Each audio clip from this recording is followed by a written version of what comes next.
Justin's cottage decayed on the edge of the village, on the side farthest from the bridge and the road, closest to the forest. The village itself was a tight little square of cottages with 3 finer houses, all arranged in neat rows around the village square.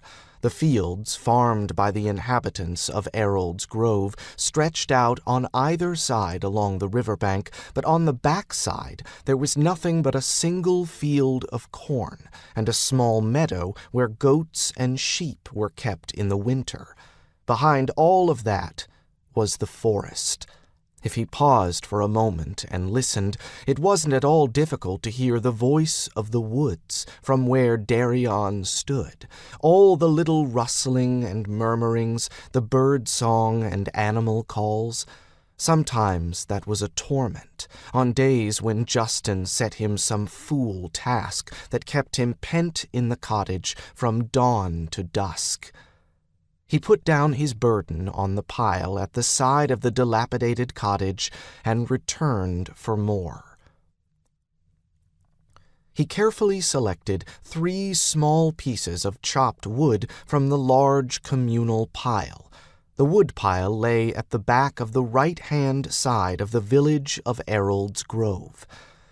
He tucked them under his arm and carried them toward the rick holder at the side of Wizard Justin's tiny cottage. Every day that it was possible, the village woodcutter went out with a team of oxen to find and bring back deadfall from the Pelagiris forest. He never went far, but then he never had to. The trees in the Pelagiris were enormous, with trunks so big that 6 men could stretch their arms around one and not have their fingers touch, and one fallen tree would supply enough wood for the whole village for a month. Every time there was a storm, at least one tree or several huge branches would come crashing down. The woodcutter did nothing at all but cut wood. No farm work, no herding. The villagers supplied him in turn with anything he needed, and since he had no wife nor apprentice, the women took it in turn to cook for him, clean his little hut, and sew, wash, and mend his clothing.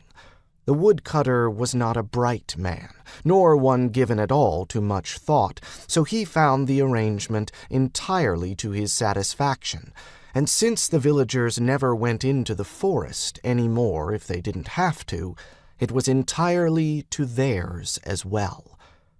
Darian wished they had apprenticed him to the woodcutter instead of the wizard, but he hadn't had any say in the matter.